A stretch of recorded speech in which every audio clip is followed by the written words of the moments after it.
بسم الله الرحمن الرحيم الرحمن علم القرآن خلق الإنسان علمه البيان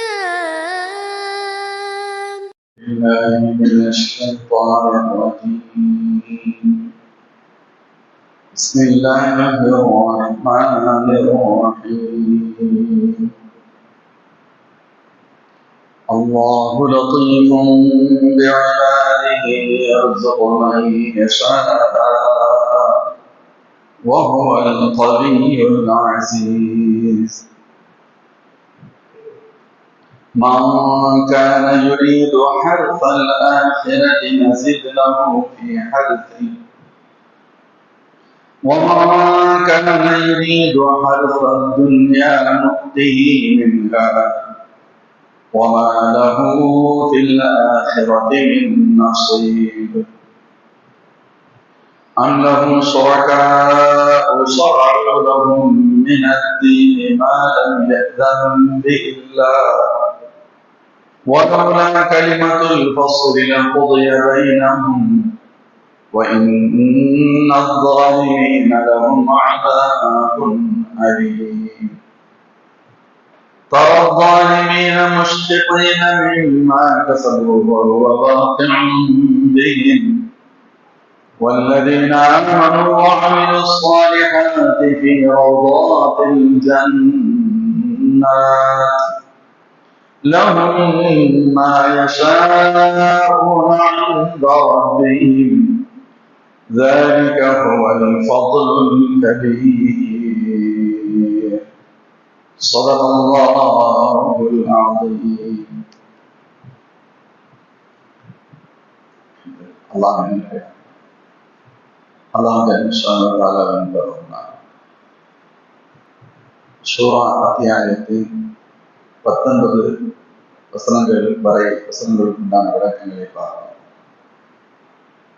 இறுதியாக பார்த்த வசனம் அல்லாஹு லதீஃபும் பிஇபாதிஹி யர்ஸுகு மன் யஷா வஹுவல் கவிய்யுல் அஸீஸ்.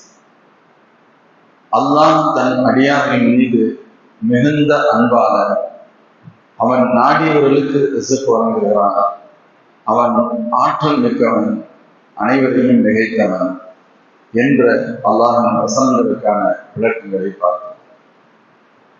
அந்த வசனத்தின் சுருக்கமான அர்த்தத்தை சொன்ன பொழுது, அல்லாஹ் தன்னுடைய அடியார்கள் மீது பேரன்பான் என்பதால் இந்த உலகத்தில் அவன் ரொம்பை ஏற்றுக்கொண்டவனாக இருந்தாலும் சரி, ஏற்றுக்கொள்ளாதவனாக இருந்தாலும் சரி, அவர்கள் எல்லோருக்கும் தேவைப்படக்கூடிய கட்டாயமான அவசியம் தேவைப்படக்கூடியதை அல்லாஹ் எல்லோருக்கும் கொடுத்து விடுவான். குர்ஆனுடைய வசனம் சொல்லும்,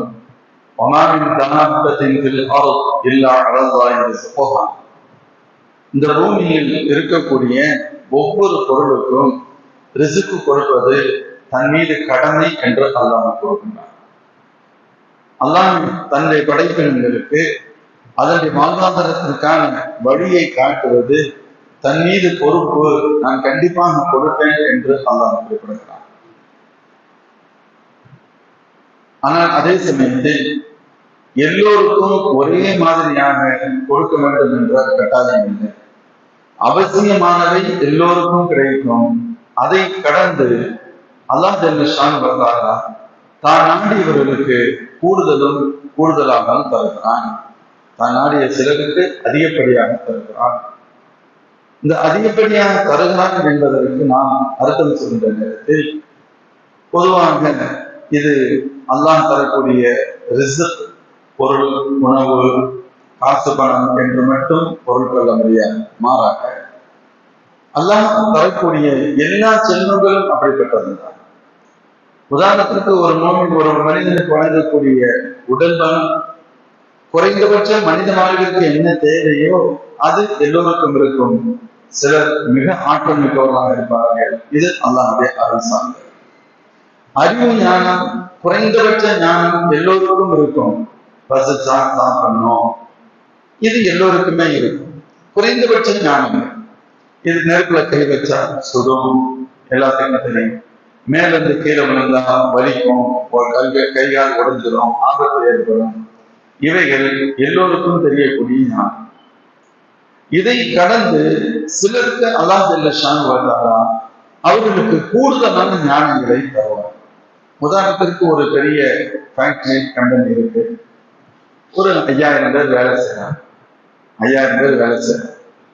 இதுல ஏறக்குறைய ஒரு 4000-4500 பேர் யாரா இருப்பாங்க கேட்டா லேபர்ஸ்.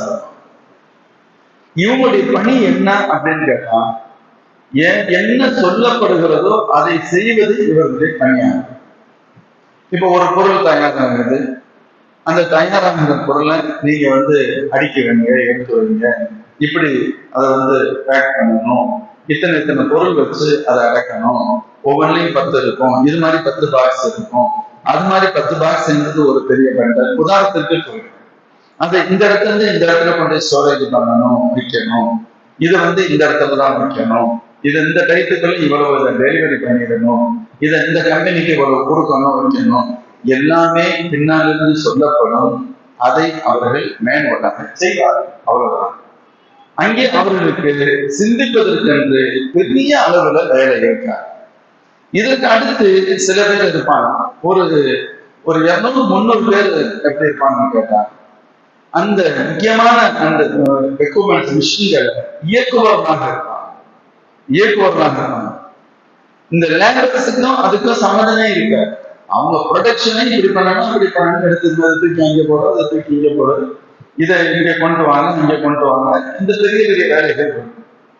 இதுக்கு அடுத்து ஒரு சாரா அவங்க அந்த மிஷினை கண்காணிச்சுட்டே இருப்பாங்க.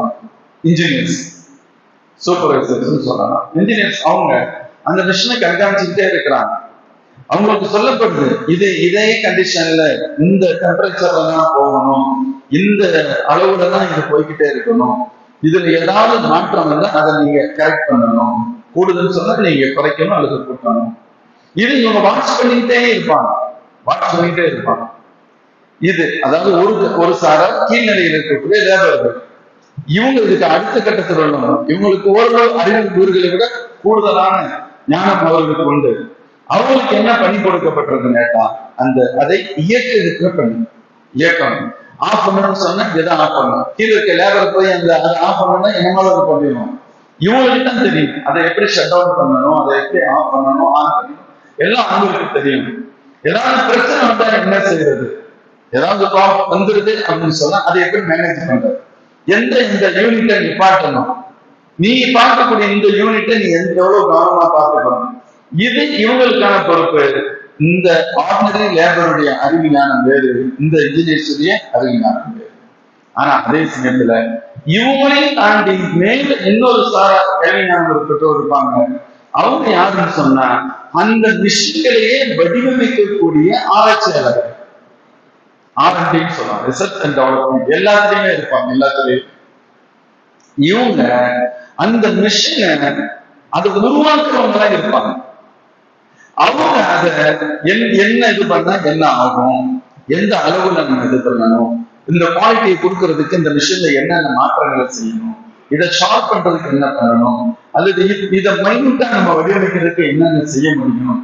இப்ப உதாரணத்துக்கு ஒரு பிரேக் இருக்கு, அந்த ஒரு காலத்துல உள்ளதுக்கும் இன்னொரு காலத்துல உள்ளதுக்கும் வித்தியாசமா இருக்கு. இப்ப ஏர் பிரேக் ஒன்று வருது, யாரை கண்டுபிடிக்கிறது? அந்த மிஷின்களை இயக்குபவர்கள் சராசரி இன்ஜினியர்ஸ். இதை உருவாக்குறதுக்கு ஆராய்ச்சி பண்ணி அதுல மாற்றங்கள் செய்து அதுல பல்வேறு சோதனைகளை செய்து ஒரு சாரா இருப்பாங்க. அவங்கதான் அதுல அதிக ஞானம் உள்ளவர்கள். இப்படி பார்த்தோம்னு சொன்னாங்க, ஒரு கம்பெனியில 5000 பேர் வேலை செய்யறாங்கன்னு சொன்னா எல்லோருடைய அறிவு ஞானமும் ஒரே தரத்திலானது. இப்போ எல்லோருக்கும் தேவைப்படக்கூடிய குறைந்தபட்ச அறிவு ஞானம் எல்லாத்துக்கும் இருக்கும். ஆனா சில பேருக்கு அல்லாஹ் கூடுதலா கொடுத்திருப்பான், சில பேருக்கு அவங்களோட கூடுதலா கொடுத்திருப்பான். இது அவனது கருணையோடு தொடர்புடையது. இது கூடுதலான எல்லாருமே என்ன தேவை கண்டிப்பா இருக்கும், அதுல ஒண்ணும் மாற்று கருத்தே இல்லை, அது எல்லாத்துக்கும். ஆனா கூடுதலான ஞானம் ஒவ்வொருவருக்கும் அவர்களுடைய தரத்திற்கு தகுந்தவாறு அல்லாஹ் பேசப்பட்டிருக்கிறார். இது இந்த உலகத்திலும் சரி, உலகத்துல அப்படி இருக்கு. அல்லாஹ் ஜல்ல அல்லாஹ் கருணையாளன், தன் கருணையை தன் அடியார்களுக்கு வெளிப்படுத்துகிறான்.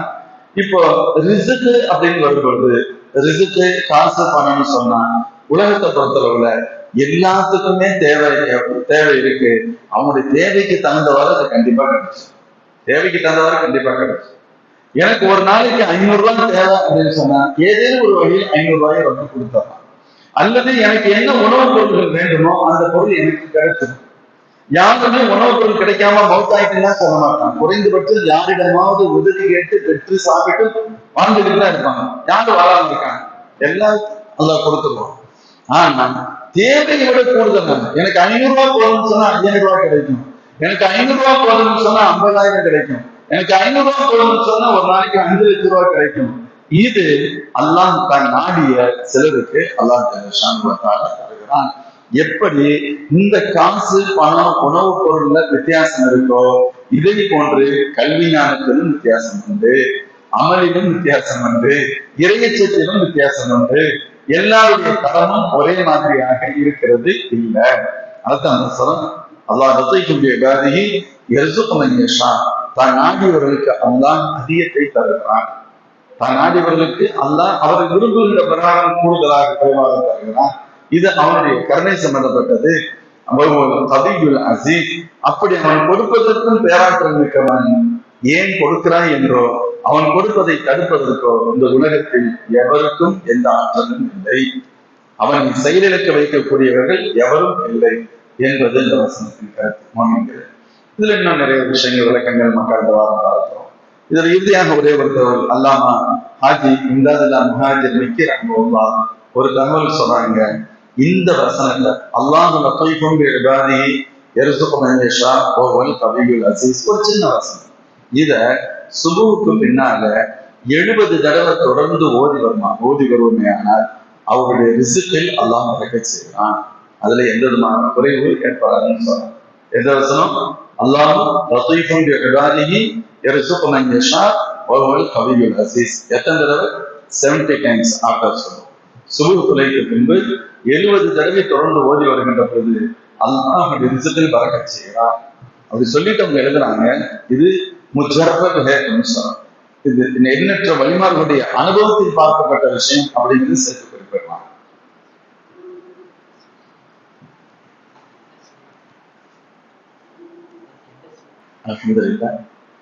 அல்லாஹ் கருணையான தன் அடியார்களுக்கு எல்லாத்துக்கும் தேவைப்படக்கூடிய நிர்பந்தமானதை எல்லாத்துக்கும் கொடுக்குறான். சில பேருக்கு எக்ஸ்ட்ரா கொடுக்குறான். இது உலகத்துல உண்டாகும். மறுமையிலும் அப்படித்தான். மறுமையிலும் அல்லாஹுடைய கருணை பொங்காது. இந்த உலகத்துல அவன் லத்தீஃப் அப்படிங்கிறதுனால எல்லாத்துக்கும் அவன் கிருபை செய்யறான். நாளை மறுமையில மோமின்களுக்கு அல்லாஹ் கொடுக்கிறது இருக்கு, இதுவும் அவனது லுத்துஃபோடு தொடர்புடையதுதான். நம்ம எந்த அமலப்படுறது நம்ம கேட்க முடியும். அவன் நம்ம கொடுக்கக்கூடிய நாளை மறுமையில் கொடுக்கக்கூடிய வெற்றிகளாக இருக்கட்டும், அது நரக பாதுகாப்பாக இருக்கட்டும், சொர்க்கத்தை தருவதாக இருக்கட்டும், மன்னிப்பாக இருக்கட்டும், இது எல்லாம் அவனுடைய கருணையோடு பின்னி பிணைந்தது அப்படின்னு சொல்லிட்டு கவி அல்லாஹ் சொன்னா, நான் ஆற்றல் மிக்கவன், எதையும் செய்யும் பேராற்றல் மிக்கவன். அல்ல அசீஸ் இரண்டாவது, என்னை எவரும் செயலற்ற செய்ய முடியாது, அனைவரையும் மிகைத்தவன். சில பேருக்கு ஆற்றல் இருக்கும், ஒரு கட்ட 1 கோடி ரூபாய் இருக்கு, கொடுக்க முடியும், அவர் கவி. ஆனா அவர் ஒய்ஃபு கொடுக்க கூடாதுன்னு சொல்லிடுவாங்க. இப்ப இவர அசீஸ் இல்லை, அப்படித்தாங்க. காசு இருக்கு, இவத்த 1 கோடி ரூபாய் இருக்கு, 1 லட்சம் ரூபாய் கொடுக்க முடியும், கவியினாங்க, ஆற்றல் மிக்கவர், புரியுறதுக்காக சார். ஆனா அவங்க பிள்ளைங்க சொல்றாங்க, அப்பெல்லாம் நீங்க கொடுக்க முடியாது, அதை இப்படி நீங்க கொடுத்துட்டு இருப்பீங்க அப்படின்னு. இப்போ அவர் என்ன செய்வாரு? ஏதாவது ஒரு காரணத்தை சொல்லி விளக்குவார். நடக்குதா இல்லையா? இப்போ கவியா இருப்பாங்க, யாரும் இல்ல அசீஸா. சில பேர் அசீஸா இருப்பாங்க, கவியா இருக்க முடியாது. மனித இயல்பு. நம்ம யாரும் ஒண்ணு செய்ய முடியாது, என்னை யாரும் தடுக்க முடியாது. ஆனா எனக்கு கொடுக்கறதுக்கு ஒரு உண்மை இருக்க, யாரும் ஏன் கொடுக்குறீங்கன்னு கேட்க போறது இல்லை. நம்ம என்ன நினைக்கிறோமோ அதை செய்யலாம். பிள்ளைங்க மாற்றம் மறக்க மாட்டாங்க, ஒய்ஃப் மறக்க மாட்டாங்க, யாரும் மறக்க மாட்டாங்க. ஆனா எந்த கொடுக்கறதுக்கே இருக்காது. இப்ப நீங்க யாரும் இல்லை, கவியா இல்லை. அல்லாஹ் எப்படிப்பட்டவன்? அவன் பேராற்றல் கவி, அவன் பேராற்றல் மிக்கவன். பேராற்றல் மிக்கவன் மட்டுமல்ல, அல்ல அசீஸ், அனைவரையும் மிகைத்தவன். யாரும் எதுவும் எவரும் அவனை அவன் செயல்படுத்துவதிலிருந்து தடுக்க மாட்டான். அதனால சொன்ன அல்லாஹ் மாணி அடிமாத்தை வலாமாட்டி அதிமா மன வலாபாத்தலிமா கலை சொல்லுவான். யாரெல்லாம் நீ கொடுத்ததை தடுப்பவர் யாரும், நீ கொடுப்பதை தடுக்க யாராலும் முடியாது, நீ தடுத்ததை கொடுப்பதற்கும் யாரும் இல்லை, யாருக்கும் முடியாது.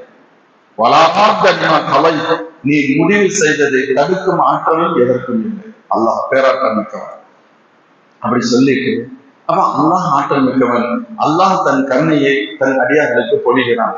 அடியார்கள் எப்படிப்பட்ட கருணைக்காக அல்லாஹ் இடத்தில் ஏற்க வேண்டும், எப்படிப்பட்ட கருணை கிடைப்பதற்கு அவர்கள் முயற்சி செய்ய வேண்டும் என்பதை அடுத்த வசனம் சொல்கிறது. அல்லாஹ் சொல்றான்,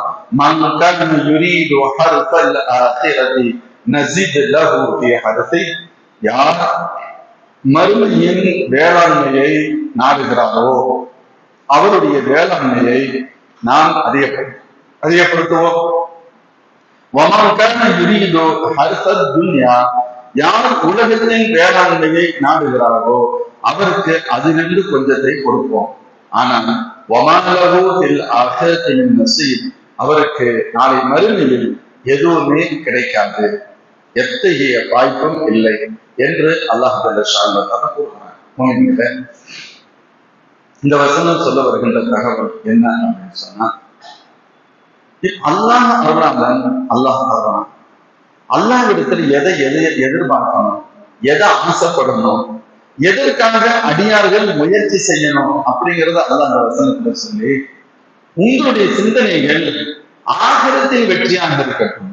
இந்த உலகத்துல எல்லாம் சில சமயத்துல என்ன கேட்போம், எனக்கு இந்த உலகத்துல ஒரு பெரிய பங்களா வேணும். தப்பு இல்லை, அல்லாட்ட கேட்க அடியார்தான் கேட்கக்கூடாது, அல்லாட்ட கேட்கலாம்.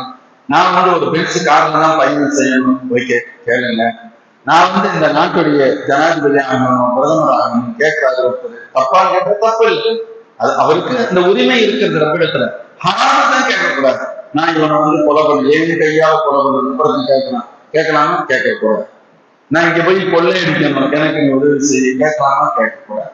நான் இப்ப எனக்கு இப்ப மது தேவைப்படுறது, நான் சாப்பிட்டேன் ஆகணும், எனக்கு பொருள் கேட்கலாமா கேட்கக்கூடாது. ஹராம் அல்லாத அனுமதிக்கப்பட்ட விஷயங்களை அவன் கேட்கலாம்.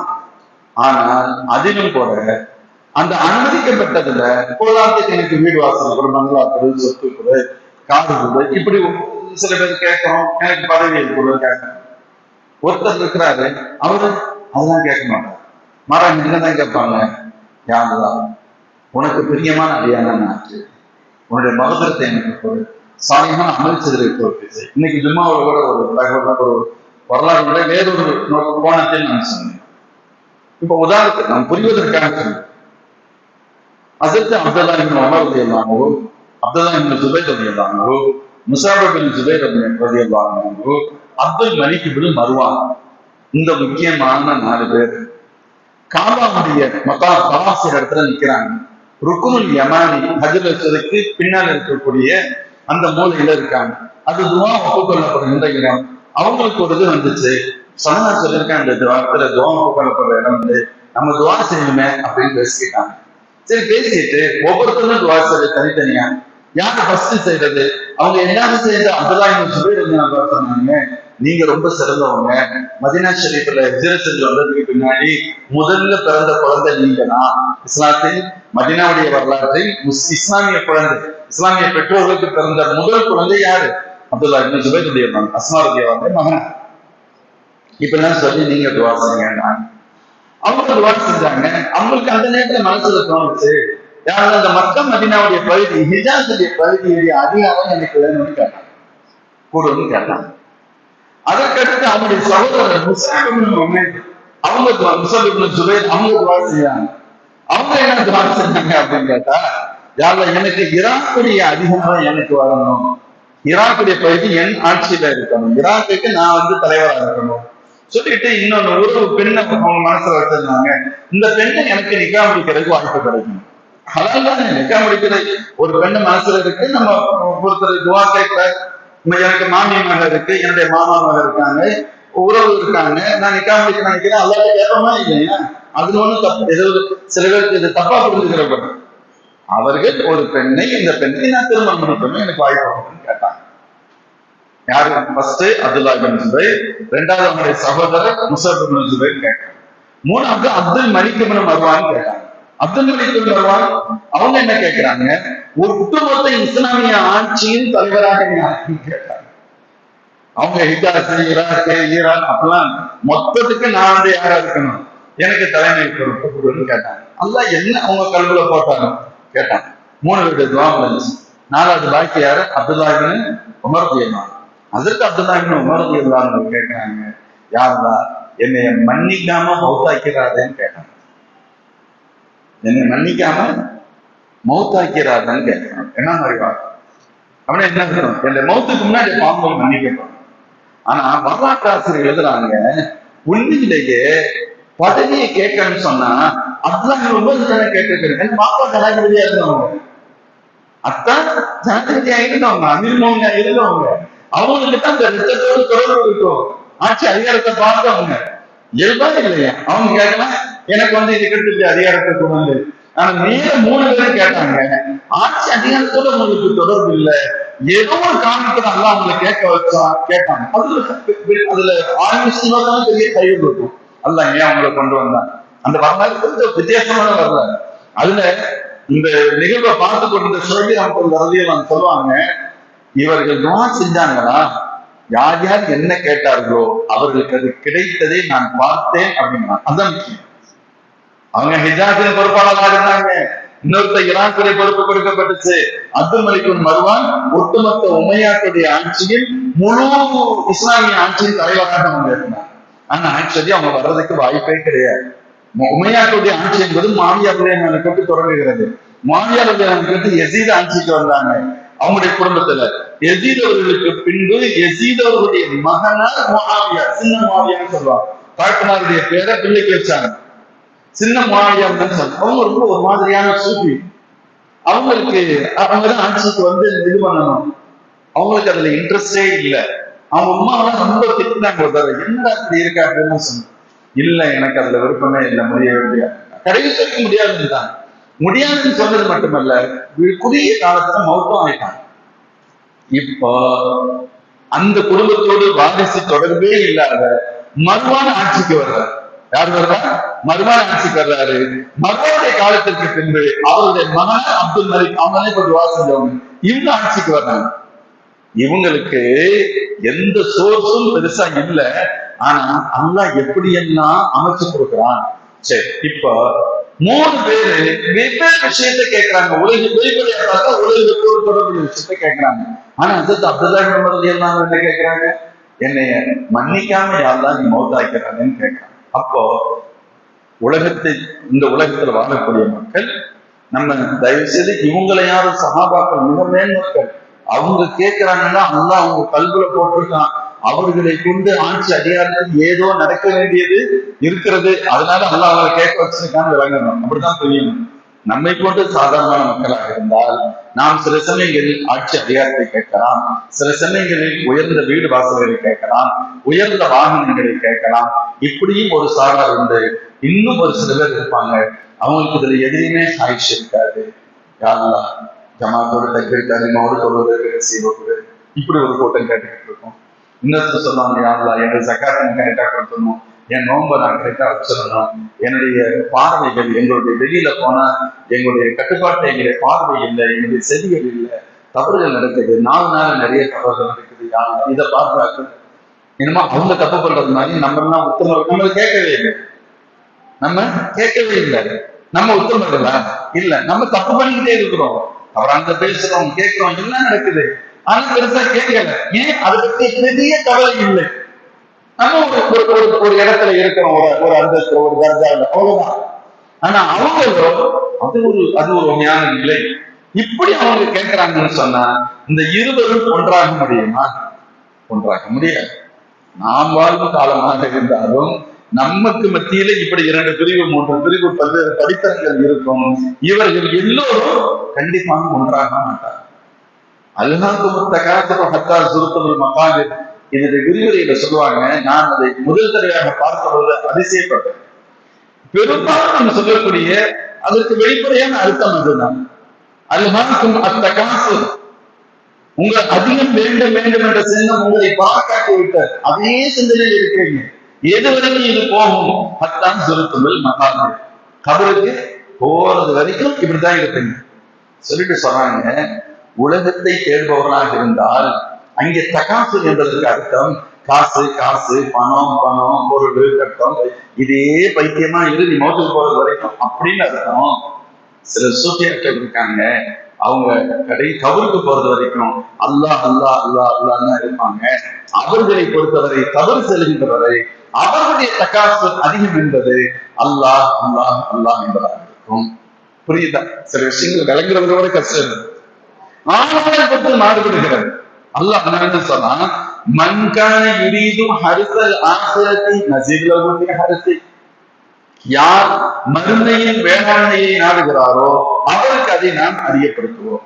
மறுமையின் வேளாண்மை ஹரிஸ் அப்படிங்கிற அரபி வார்த்தைக்கு வேளாண்மை விளைச்சல் அப்படின்னு நம்ம அர்த்தம் சொல்றோம். பொருள் செய்ய எக்ஸாக்ட்லி மீனிங் என்ன அப்படின்னு கேட்டா, ஹரிஸ் என்பது அதாவது ஏதேனும் விதைகளை பூமியில் போட்டு மறைப்பது.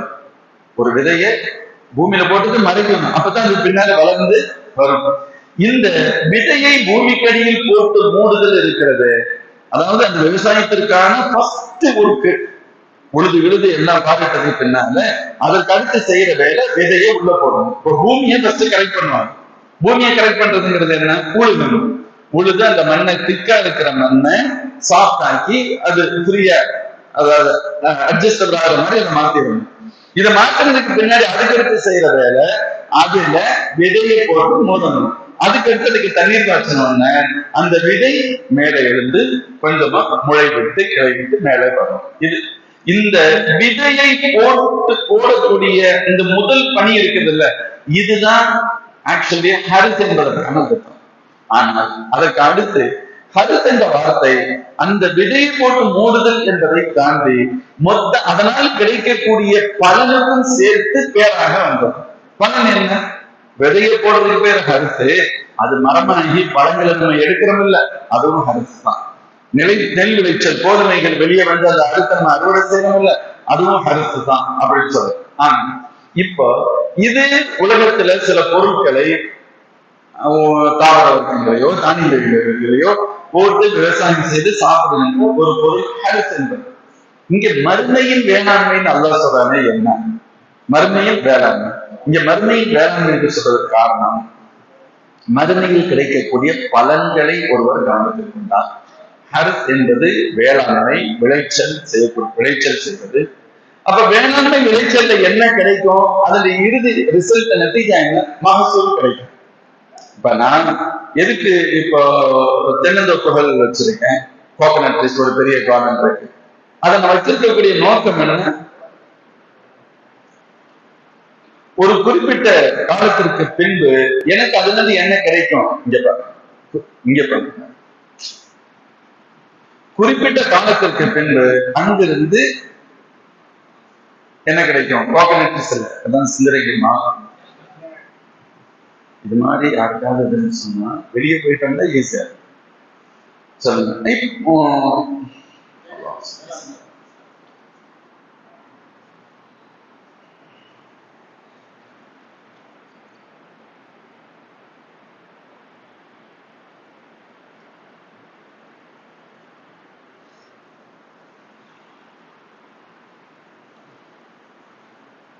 தேங்காய் கிடைக்கும்.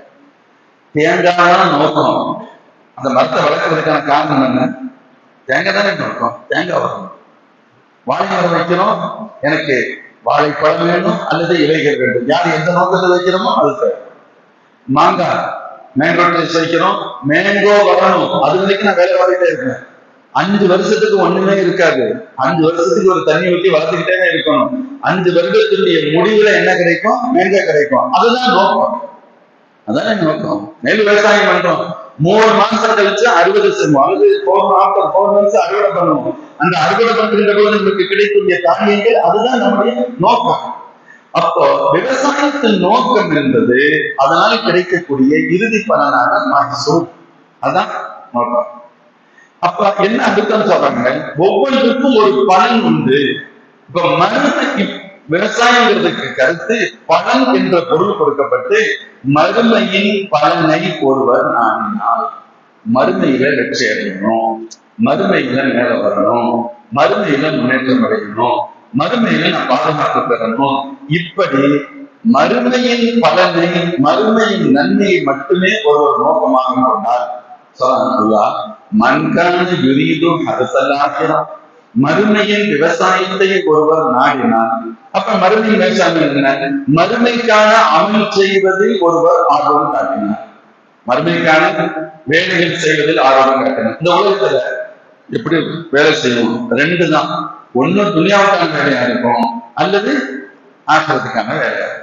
இப்ப கடை வச்சிருக்கிறோம், 5 மணி நேரம் 8 மணி நேரம் கடையில இருக்கிறோம், அப்பப்போ மனசுலாம் கல்யாணத்துக்கு போயிடும், ஆக்கிரத்து ரீதியான தேவை. இப்போ பொருட்களை சம்பாதிக்கிறோம், உலக ரீதியான தேவை. அதுல இருந்து 2% கொடுத்துறோம், ஆக்கிரத்து ரீதியான தேவை. நமக்காக வருஷம் முழுக்க நம்ம ஊர்லயே இருக்கிறோம், இது நமக்கானது. ஆயில ஒரு தடவை ஒரு 30 நாள் 40 நாள் செலவு பண்ணி ஹஜ்ஜுக்கு போயே ஆகணும், இது அல்லாஹ்வுக்கான, இது அல்லாஹ்வுக்கான. நான் இங்க இருக்கிறேன், இது எனக்கானது. நான் ஹஜ்ஜுக்கு போறேன், இந்த பையன் நமக்கு யாருக்கானது? நான் என்னுடைய மறுமைக்கான. எல்லாம் அப்படிலாம் போக முடியாது. 5 லட்சம் ரூபாய் செலவாகும், நான் 7 லட்சம் ரூபாய் தந்தேன், என்னையால ஹஜ்ஜுக்கு போக முடியாது. ஒருத்தர் சொன்னா ஏற்றுக்க முடியுமா? ஏற்றுக்க முடியாது. நீ போய்தான் ஆகணும். ஏன் போய்தான் ஆகணும்? அது அல்லாஹ் தன் மீது கடமையாக வைக்கிறது. இப்ப மறுமையின் அமல் என்பது இவர் ஹஜ்ஜு செய்வது மறுமையின் அமல், தஸ்பீஹ் செய்வது மறுமையின் அமல். தொழுகிறோம், எல்லாம் தான் தொழுகிறோம். மதுரை போய் கொஞ்சம் ஃப்ரீயா இருக்கலாம்னு நினைக்கிறோம். வெளியில உட்காந்து நண்பர்களோட கொஞ்சம் பேசிக்கிட்டு கொஞ்சம் நேரத்தில் விசாரமான சொல்லிடுவாங்க, தொழுது போகலாம். ஓகே, பெரிய தவறு இல்லை, எல்லாரும் செய்யணும். நம்ம கூடுதல் வந்த ஒருத்தர் எஸ்கேப் ஆகிறாரு, தெரியாத மாதிரி அவர் நம்ம கூட வரவே இல்லை. மதுரை தொழுதாரு, அவரும் சேர்த்துறது தான் போறாரு. ஆனா அவர் வெளியில நம்ம கூட உட்காரல, பேசல, டீ சாப்பிடல, தெரியாத மாதிரி உள்ள உட்காந்து குரான் ஓடிக்கிட்டே இருக்கிறார். உள்ள உட்காந்து தஸ்பீஹ் செஞ்சுட்டு இருக்காரு, அல்லா அல்லான்னு சொல்லிட்டு இருக்காரு. ரெண்டும் முன்னாக முடியாது. இப்போ அவரு மறுமைக்கான அமலை நோக்கமாக கொண்டு அதுல தீவிர கவனம் செலுத்துகிறார், நம்மை விட கூடுதல் கவனம் செலுத்துகிறார். அல்லாஹ் சொல்றான், மறுமையுடைய அமலில் யார் அதிகம் கூடுதல் கவனம் செலுத்துகின்றார்களோ அவர்களுக்கு நஸீது லஹு ஃபீ ஹர்ஸிஹி, அவர்களுடைய விவசாயத்தை நாம் அதிகப்படுத்துவோம். அல்லாஹ் சொல்றான், அவங்களுடைய விவசாயத்தை அதிகப்படுத்துவோம். அதுக்கு என்ன அர்த்தம்? அத ஒரு விவசாயத்துல நிறைய விஷயங்கள். ஏன் அல்லாஹ் விவசாயிகள் உதாரணத்தை சொல்லணும்? அவ்வளவு சீக்கிரத்துல நம்ம நினைக்கிற மகசூல் கிடைச்சல. ஒரு 4 மாசத்துல நெல் மணிகள் வருது, ரைஸ் சாப்பிடணும். ஒரு 4 மாசம் கழிச்சு வருது இல்ல, 4 மாசத்துக்கு முன்னால வெளியே போட்டு நான் வீட்டுல உட்காந்து தூங்கிட்டேன், 4ஆவது மாசம் போய் நான் அறுக்க போறேன்னு சொன்னா அது எப்படி இருக்குன்னு சொல்ல முடியும். அதை பாதுகாத்து வரணும், களைகள் இல்லாமல் இருக்கணும், தேவைப்படக்கூடிய இடத்துல தண்ணீர் கொடுக்கணும், இடையில இருக்கக்கூடிய களைகள் கண்டது கிடையாது வரதை எடுக்கணும், பூச்சி ஈச்சி பட்டுச்சுன்னு சொன்னா மருந்தடிக்கணும். அதை ரொம்ப கவனமா பாதுகாத்து கொண்டு வரணும். அப்படி முறையா பாதுகாத்து வந்தோம் அப்படின்னு சொன்னா என்ன அதிகப்படியாக கிடைக்க வேண்டுமோ அது முழுமையாக கிடைக்கும். இல்லைன்னு சொன்னா ஒரு ஏக்கர்ல 50 மூடை வரணும், 100 கிலோ மூடை 50 வரணும்னு சொன்னா 50 எப்ப வரும்? நாம் அதை முறையாக பாதுகாத்து பராமரித்தால் 50 வரும், இல்லைன்னா 40 வரும், சில பேருக்கு 25 வரும், சில பேருக்கு தரிசாப்பு எதுவுமே கூட கிடைக்காது. அவன் கவனத்துக்கு மாட்டான், எந்த வேலையும் செஞ்சிருக்க மாட்டான். அதுக்காக என்ன செய்ய முடியும்? அதுதான் கிடைக்கக்கூடிய பல ரிசல்ட் கிடைக்காது. அல்லாஹ் சொல்றான், மறுமையின் விவசாயம், அதாவது மறுமைக்கான அமல் செய்ய வேண்டும் என்ற சிந்தனை யாரிடத்தில் அதிகமாகிறதோ, அதே எண்ணத்தில் இருக்கிறார்களோ அவர்களுக்கு அதை செய்வதற்கான பலத்தையும் கொடுப்போம், உதவியும் செய்வோம். செய்வதற்கான பலத்தையும் கொடுப்போம், உதவியும் செய்வோம். இது முக்கியமான விஷயம். இப்ப நம்ம 5 பேர் இருக்கோம், 5 பேருடைய எண்ணமும் தூய்மையான இபாதத் செய்யணும் அப்படிங்கிறது. 5 பேருடைய எண்ணமும் தூய்மையான. ஆனா ஒருத்தருக்கு உடம்பு சரியில்லை, அவருக்கு ரொம்ப பலகீனமா இருக்கு. இப்ப அவர் என்ன செய்ய முடியாது? செய்ய முடியாது. எண்ணம் சரியாக இருந்தாலும் அந்த எண்ணத்திற்கு செயலோடு கொடுக்கக்கூடிய உடல் பலம் இல்லை.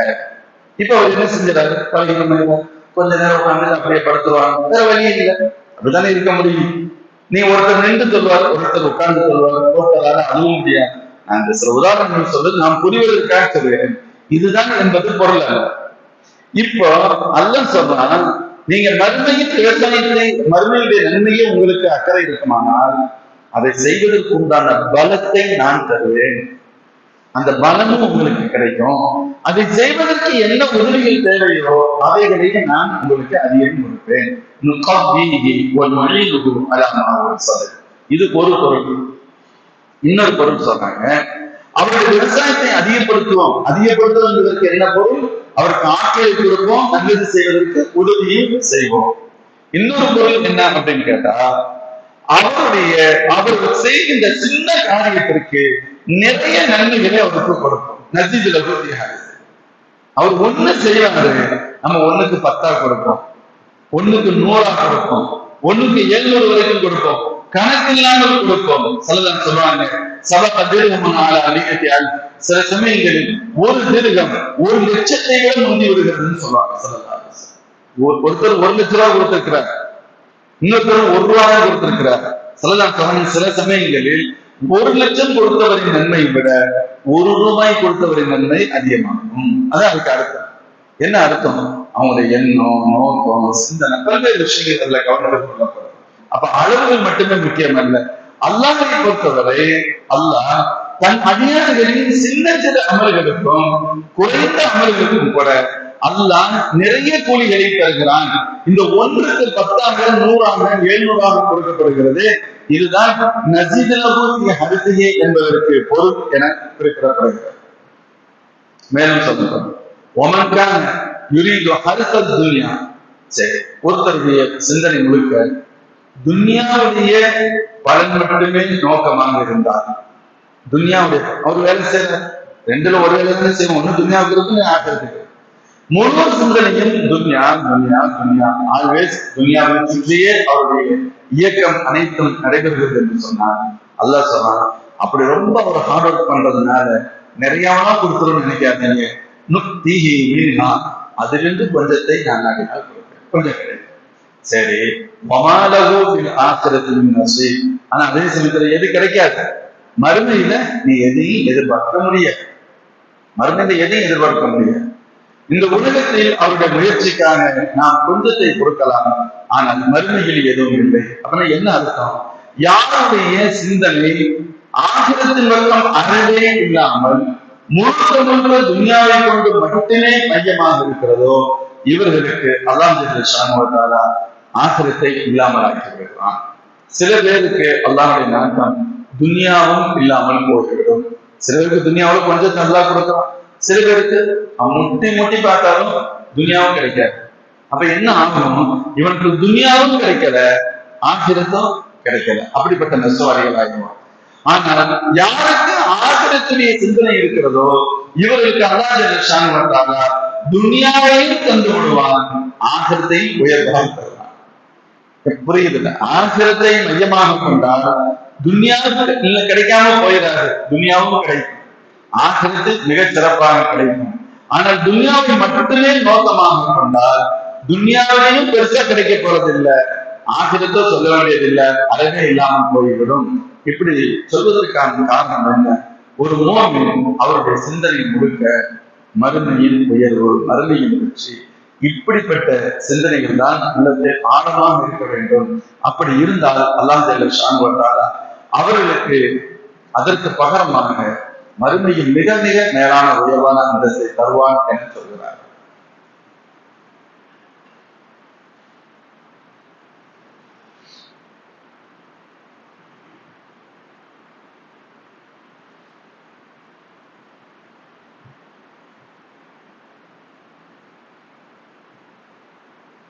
பெருமானார் ஸல்லல்லாஹு அலைஹி வஸல்லம் அவர்களுடைய ஒரு ஹதீஸ் வரும்.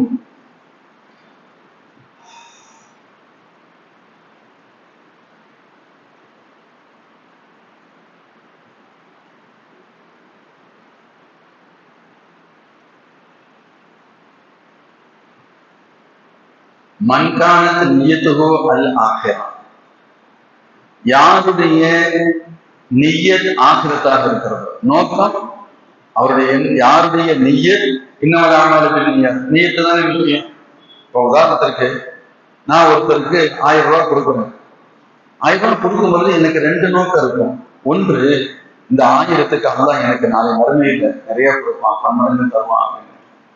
இன்னொன்னு, இவருக்கு நான் 1000 ரூபாய் கொடுக்குறேன், இவர் தற்காலிகமா கஷ்டப்படுறாரு, ஆனா இவர் பின்னாடி பெரியார் ஆயிடுவாரு, இவர் எனக்கு நிறைய தருவார் நினைக்கலாம். அல்லது நான் 1000 ரூபாய் அவருக்கு கொடுக்குறேன், என்ன அவர் கொடைவர்கள் நினைக்கிறதுக்காண்டி கொடுக்குறேன், அல்லது 1000 ரூபாய் நான் அவருக்கு கொடுக்குறேன், அதன் மூலமாக நான் சொல்றது அவர் கேட்கணும் அப்படின்னு நான் நினைக்கிறேன். இப்ப எல்லாருமே 1000 ரூபாய் தான் கொடுத்திருக்காங்க, ஒவ்வொரு எண்ணம் உள்ளவரும் 1000 ரூபாய் கொடுத்திருக்கிறார். ஆனால் 1000 ரூபாய் கொடுத்த ஒவ்வொருவருக்கும் ஒவ்வொரு விதமான எண்ணம் இருக்கிறது. ஒருத்தருக்கு எதுவுமே இல்லை, எனக்கு அல்லாஹ் மறுமையில் என் சகோதரருக்கு உதவி செய்தார், நாளை மறுமையில அல்லாஹ் எனக்கு நிரப்பமா தருவான், அல்லாஹ்வுக்கு நன்மை ஆதரவு ஒரு நியத்து. இன்னொருத்தருக்கு என்ன நியத்து, அவருக்கு வந்து கூடுதலா நமக்கு கிடைக்குங்கிறது. இன்னொருவருக்கு என்ன நியத்து, நம்ம சொல்றதை இவர் கேட்கணும் அப்படிங்கிறது. இன்னொருவருக்கு என்ன நியத்து, தன்னை கொடைவர்கள்னு சொல்றது நியத்து. இப்ப புரியும். மண்காணத்து நீயத்துகோ அது ஆகிரம். ஒருவருடைய நீயத் மறுமையே இருக்குமான, அவருக்கு இங்கேதான் ஒண்ணுமே இல்லை, மறுமையை பற்றியே இருக்குமான. அல்லாஹ் ஜமா அல்லாஹு ஷம்லஹு, அவருடைய அனைத்தையும் அல்லாஹ் கொண்டு சேர்த்து தருவார். பிரிஞ்சு பிரிஞ்சு அங்கெங்கே கிடக்கிறது எல்லாத்தையும் ஒரு இடத்துல அல்லாஹ் சேர்த்து கொடுப்பான். அவருடைய வசதியை அவருடைய கல்வியில் கொடுப்பான். இது முக்கியமான வாரம். இந்த உலகம் அவரிடத்தில் பணிந்து வந்து கிடைக்கும். எப்போ நியத்து ஆகிரத்தாக இருந்தால் ஜமஅல்லாஹு ஷம்லஹு, பிரிந்து பிரிந்து கிடப்பதை எல்லாம் அல்லாஹ் வந்து சேர்த்து தருவாங்க. ஒரு சிம்பிள் உதாரணம் புரியணும் அப்படின்னு சொன்னா, நம்ம பிள்ளைங்களுக்கு நிக்காஹ் பத்திரிகை கொடுக்கணும். இப்போ ஒரு ஊர்ல 10 பேர் சொந்தக்காரங்க இருக்காங்க, இன்னொரு ஊர்ல 10 பேர் சொந்தக்காரங்க இருக்காங்க வச்சுக்கோங்க. அந்த 10 பேர் ஒரு ஊர்ல எப்படி இருக்காங்கன்னு கேட்டா, ஒரு தெருவுலயே 10 பேர் இருக்காங்க, ஒரு ஸ்ட்ரீட்லயே 10 பேர் இருக்காங்க, இன்னொரு ஊர்லயும் 10 பேர் இருக்காங்க. ஒவ்வொருத்தரும் ஒவ்வொரு இடத்துல இருக்கிறாங்க, ஒவ்வொருத்தரும் 5 கிலோமீட்டர் 10 கிலோமீட்டர் தூரத்துல இருக்கிறாங்க. இப்ப ஒரே தெருவுல இருக்க 10 பேர் கொடுக்கறதுக்கு எவ்வளவு நேரம் ஆகும்? ஷார்ட்டா முடிஞ்சிடும். கடகடன்னு போயிட்டு ஒரு மணி நேரம் 2 மணி நேரத்துல ஒரு மாதிரியா சொல்லி வெளியே வந்துருவோம். 10 பேரும் 10 இடத்துல இருக்கிறாங்க, ஒரு இடத்துல இருந்து இன்னொரு இடத்துல போகணும்னா 2 நேரம், அந்த 10 பேருக்கு கொடுத்துதான் ஆகணும். இப்ப என்ன ஆகும்? 10 பேரு தான், 10 பிரிந்து கிடக்கிறது ஒரு இடத்தில், இன்னொரு இடத்தில் 10 சேர்ந்து இருக்கிறது. அல்லாஹ் சொல்றான், உங்களுடைய நியத்து ஆகிரத்தாக இருந்தால் பிரிந்து கிடப்பவர்களை கூட உங்களுக்கு சேர்த்து தருவேன். ஷார்ட்டா முடிஞ்சிடும். அதே போல நம்பர் 2, வசதி என்னுடைய சிந்தனையை அவருடைய கல்வியில் தருவேன். ரொம்ப முக்கியம். வசதி அப்படிங்கிறது பணம், நான் நல்லா இருக்கேன், ஆரோக்கியமா இருக்கேன், செல்வமா இருக்கேன் அப்படிங்கிறது அது கல்வோடு தொடர்புடையது. சொல்லுவாங்க, மனதுல எனக்கு நான் நல்லா இருக்கேன்னு நினைச்சா நல்லா இருக்கிறேன், நான் நல்லா இல்லைன்னு நினைச்சா நல்லா இல்லை. வசதி என்பது, இப்ப நம்ம பாக்குறோம், ஒருத்தர் இப்ப ஒரு சராசரி ஏழை, அவர்கிட்ட டெய்லி சம்பாதிப்பாரு, சாப்பிடுவாரு, காலைக்கு நேர்வார், எதுவுமே இருக்காரு. இப்ப இவர்கிட்ட 1 லட்ச ரூபாய் கையில இருந்து அவர் என்ன நினைப்பாரு?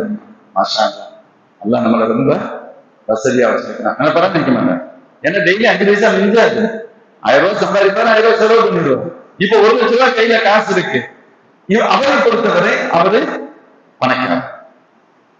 இன்னொருத்தருக்கு அவர் மாசம் 1 லட்ச ரூபாய் சம்பாதிப்பாரு, 50,000 செலவு பண்ணுவாரு, 50,000 மிச்சம் வச்சிருப்பாரு.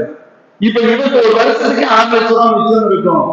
இவர் 6 லட்ச ரூபாய் மிச்சம் இருக்கு, ஆனா தன்னை பார்க்க நினைக்க மாட்டாரு. என்ன வேலை சலித்துக் கொள்ளக்கூடிய நிலை. இவருடைய சிந்தனை வேற மாதிரி இருக்கும். எனக்கு சில கோடிகளாவது வேணும், அதற்கு துனியாவில் வாழ முடியும். ஒரு இடம் வாங்கினாலே 1 கோடி ரூபாய் 2 கோடி ரூபாய் கேட்கலாம். அதுல வீடு கட்டணும்னா இன்னொரு 2 கோடி ரூபாய் தேவைப்படும். ஒரு 4-5 கோடி ரூபாய் இருந்தா தான் சென்னையில சொந்த வீட்டுல இருக்கும்போது தெரியுது, நான் இந்த 20 லட்சம் 30 லட்சத்தை வச்சு என்ன செய்ய முடியும்? 1 லட்ச ரூபாய் உள்ள ஒருத்தன் பணக்காரன்னு நினைக்கிறான், வருஷத்துக்கு 6 லட்ச ரூபாய் மிச்சப்படுத்துறேன் எப்படி நினைக்கிறான்? ஏழைன்னு நினைக்கிறான். ஏழைன்னு நினைக்கிறான். பெரிய பெரிய மல்டி மில்லியன் கோடீஸ்வரர்கள், அவங்களுக்கு 10,000 கோடி இருக்கு, அவங்க அந்த பாதியை எடுங்க. ஒருத்தர் 1000 கோடி இருக்கு, 500 கோடியை எடுத்துருங்க, அவன் என்ன ஆகும்? பைத்தியம் முடிச்சிடும். அவன் பகீர் சாலையும் பெரிய பகீராக நினைப்பான். இப்போ வசதி என்பது எது? ஒரு நபரின் வசதி இன்னொருவரின் ஏழ்மையாக இருக்கிறது. ஒருவரின் அப்படித்தானே இருக்கு. ஒருவரின் ஏழ்மை இன்னொருவரின் வசதியாக பார்க்கப்படுகிறது. அதான் சொல்லுவாங்க, வசதி என்பது பொருளின் அளவை கொண்டதல்ல, மனதின் அளவை கொண்டது. மனதின் அளவை கொண்டது. போதும் சொன்னா எனக்கு தன்னிறைவு இருந்தால் அது வசதி தான். அசல் இமாம் இடத்துல சில பேர் அன்பளிப்பவரை கொண்டு கொடுப்பாங்க. சொன்னா வேணாம் அப்படின்னு சொல்லுவாங்க. இல்ல பறக்கத்துக்காக வாங்கிக்கங்கன்னு சொல்லுவாங்க. யாருக்கு பறக்கத்து? கொடுக்கிறவருக்கு பறக்கத்து. அதுதான் நீங்க வாங்கினா எங்களுக்கு பறக்கத்து. இவங்க சொல்லுவாங்க, இறைநேசர்கள் உயர்ந்த நிலையில் மக்காமல் இருக்கோம், நான் சராசரி சொல்லுவாங்க, இங்க பாரு, உனக்கு பறக்கத்து வேண்டாம், உனக்கு இன்னும் தேவைப்படுதுன்னு அர்த்தம். அப்படித்தானே? உனக்கு பறக்கத்து வேண்டாம் என்ன அர்த்தம்? உனக்கு இன்னும் தேவைப்படுதுன்னு அர்த்தம். நான் வேணான்னு சொல்றேன், எனக்கு தேவையில்லைன்னு சொல்றேன். தேவை இல்லாதவனுக்கு நீ வற்புறுத்துற, உனக்கே தேவை இருக்கு, நீ ஏன் கொடுக்குற? நீ வச்சுட்டா. அது சூத்தியாக்கள் மகான்கள் இறைநேசருடைய லாஜிக்கெல்லாம் இப்படித்தான் இருக்கும். இது அதான் அவங்களுடைய உள்ளத்தை பொறுத்தவரை இந்த எண்ணம். அப்ப வசதி அப்படிங்கிறது, அதனால சொல்லலாம் சொல்லுவாங்க, மனிதன் ரெண்டு விஷயத்துல அவன் திருப்தி அடையவே மாட்டான், தன்னிறைவே அடையவே மாட்டான். ஒண்ணு ரொம்ப நாள் வாழணுங்கிற எண்ணம். 40 வயசுல இருக்கோம், ஒரு 60 வயசு வரைக்கும் மேல இருந்தா பரவாயில்ல. 60 வயசு வந்துட்டோம், பரவாயில்ல நினைப்போம். இல்ல ஒரு 80+ இருந்தாலும் பரவாயில்ல அப்படின்னு. 80 வந்து அப்போ போக முடியாது. பேரனுடைய கல்யாணத்தை பார்த்துட்டு போனா பரவாயில்ல. அப்ப பேரனுடைய பிள்ளைய கல்யாணத்தை பார்க்கணும், சுண்ணத்தை எல்லாத்தையும் பார்க்கணும். மொத்தத்துல சொல்றது இல்ல, என்னை விட்டு நான் வர முடியாது, வர்றதுல அப்படி ஒண்ணும் விருப்பம்னா இல்ல. அல்லாவை பார்த்து என்ன செய்யுமா, நம்ம விரும்பி எல்லாம் கூட்டிட்டு போறது. நீ விரும்புறிய விரும்பலையே, பாபா உன் சீட்டை முடிஞ்சிருச்சுன்னு சொல்லி அல்லா கூப்பிட்டு சிலதான் சொல்றாங்க, ஒரு மனிதனுடைய ஆயுள் காலம் அவனுக்கு அதுல போதும் இல்லை தண்ணீர் இருக்க. இது இயல்பு, இது குறையில்லை, அப்படித்தான் இருக்கும் நாம இன்சான். இரண்டாவது சொன்னாங்க வசதி வாய்ப்பு, ஹெல்சல் மார்க், பொருள் வசதி வேணும், காசு வேணுங்கிற எண்ணம், இதுலயும் தண்ணீரை வரைய மாட்டான். அது சொல்லிட்டு சார் உதாரணம் சொன்னாங்க, லவ்கான வாதியானி இபினி ஆதம் தனபின், ஒரு பெரிய ஓடை, ஓடைனால 2 பக்கம் கரை இருக்கும், நடுவுல தண்ணி அடிச்சுட்டு போகக்கூடிய இடம், தண்ணீர் போகக்கூடிய இடத்துக்கு ஓடைன்னு சொல்லுவாங்க. அப்ப தண்ணீர் போகக்கூடிய இடம் தான் 2 பக்கம் ஹைட்டான பகுதி, நடுவுல பள்ளமா இருக்கும், அப்பதானே தண்ணி போக முடியும். பள்ளமா இருக்கிற இடத்துல தங்கம் சொல்லலாம் சொன்னோம். இந்த 2 ஓடை பள்ளத்தாக்கு நிறைய தங்கமாக சேர்க்கிறோம். தரையில கொட்டுனா எவ்வளவு கொட்ட முடியும்? கொஞ்சம் கொட்டினா உயரத்துக்கு வந்துடும். ஆனா பள்ளத்துல கொட்டினா அது சமதளத்துக்கு வர்றதுக்கு இடையே ஏகப்பட்ட பொருள் வந்துடும். சொல்றாங்க 2 அந்த ஓடை நிரம்ப தங்கமாக நிரப்பி, வாவா இதை நீ வச்சுக்க, போதும் தானே அப்படின்னு சொன்னா ஃபர்ஸ்டுக்கு ஓகே சொல்லுவான், 2வதுக்கு ஓகே சொல்ல மாட்டான். வச்சுக்கங்கிறதுக்கு ஓகே வச்சுக்கிறேன், ஆனா போதும் தானேன்னு கேட்கறது அப்படி கரெக்டா சொல்ல முடியாது. சொல்லலாம் சொல்றாங்க, இன்னும் ஒன்று இருந்தால் நன்றாக இருக்கும் என்று ஆசைப்படுவான். இதுதான் நேச்சர். வேணும் வேணும் வேணும் வேணும். எதுவரை ஒருத்தனுக்கு தேவையாக இருக்கிறானோ, தேவையாகக்கூடிய எல்லாமே பக்கீர் தான், தேவையில்லாத ஒருவன் தப்பு மட்டும்தான், அவனால் கனி. அதனால அல்லாஹ் சொல்றான், இன்னல்லாஹ கனியும் வான்துல் ஃபுகரா, நான் மட்டும்தான் பணக்காரன், நீங்க எல்லாம் ஏழைகள் தான். நான் மட்டும்தான் பணக்காரன், நீங்க எல்லாம் ஏழைகள் தான். அதுக்கு என்ன பொருள்?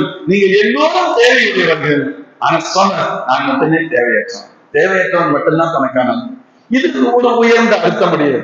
சராசரி மீனிங்ல பார்த்தா வசதி என்பது பொருளின் அளவை கொண்டல்ல, தன்னிறைவு பெறக்கூடிய மனதை பொறுத்தது.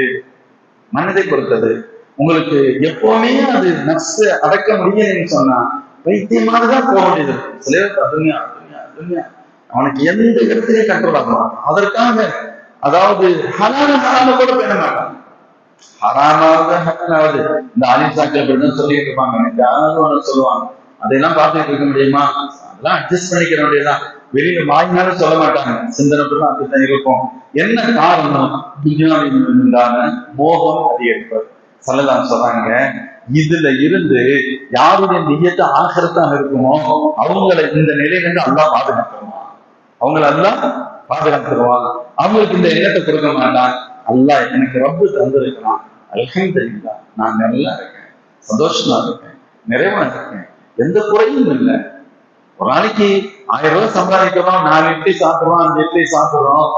நான் ஒரு நாளைக்கு 50,000 ரூபாய் சம்பாதிச்சா 500 இட்லியே சாப்பிட முடியும்.